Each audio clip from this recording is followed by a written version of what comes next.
Never do something just because other people do it, my father said. Never just follow the crowd. Never. Make up your own mind what you want to do, and then do it. My goodness me, that was tough, but it stayed with me for the rest of my life. Never just follow the crowd. Make up your own mind.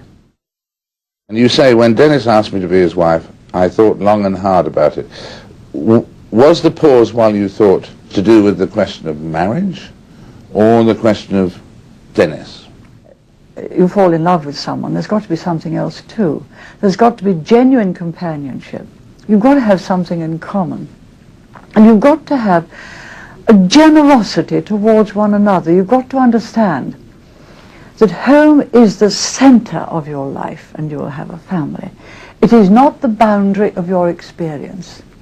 And home is the place which you can always come back and always find a welcome. You say in the book that it was one of the best decisions you ever made, but were there any other that were as good?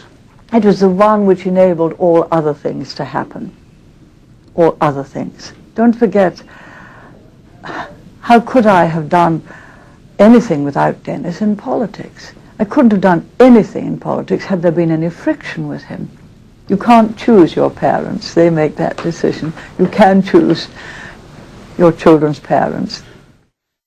Enter Gordon Rees at this point in the proceedings, who you praise in the book for his contribution, particularly in terms of image and getting the message across. And he had views, for instance, you said, on hair and clothes, for example. He knew exactly what needed to be done, and he understood that it wasn't enough to have the right policies. One had to look good in putting them over, and he said my hair had to be changed, and we'd better have a look at the makeup, and we'd better have a look at the clothes, and see how they looked on television and so on. Then he paid attention, you said, to the matter of my voice, as you say. Oh, yes, indeed. Which needed to be lowered, did it, or what? When you feel strongly about something, sometimes a woman's voice tends to rise and get a little bit shrill.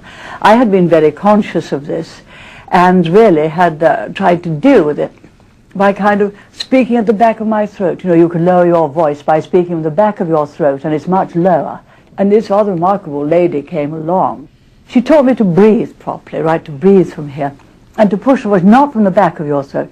Push the voice forward, speak from the forefront of your mouth, as I'm doing now. And if you bring the air, the breathing upright, your voice will lower. It is lower, even though I speak now from the forefront of my mouth and not there. Did you speak slightly more slowly than you did before? I think I tend to speak more slowly because I want to get the point across. You tend to know that if you're teaching something, you tend to go more slowly for it to sink in. I was turned out because I said to Europe, no, no, no. I think, you know, women are better at saying no to some of these things than men. Why is that, do you think? Well, we can keep a tight hand on the purse strings. We have to sometimes.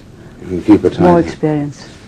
You mentioned the nicknames in the book that you were given and so on. Which were the memorable ones to you? Well, the Iron Lady, I think, lasted long. It was Attila the Hen, I remember. The Russians nicknamed me the Iron Lady. They were quite right. It was a very good assessment. Is there anyone who's ever actually calls you Maggie? Oh, yes, quite a lot of people. Oh, yes. Do you quite like it? Yes. I think it's a term of affection. Somehow it's softer than Margaret, isn't it? Yes. Maggie. And Although does that... Margaret means a pearl. Does A it? lovely luminescent stone, yes.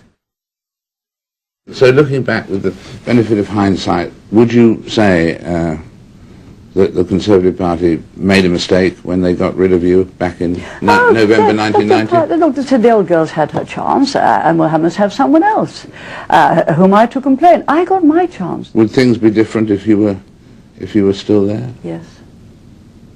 In what way? As different as my personality and beliefs are from what's going on at present. But don't forget, I had a big majority.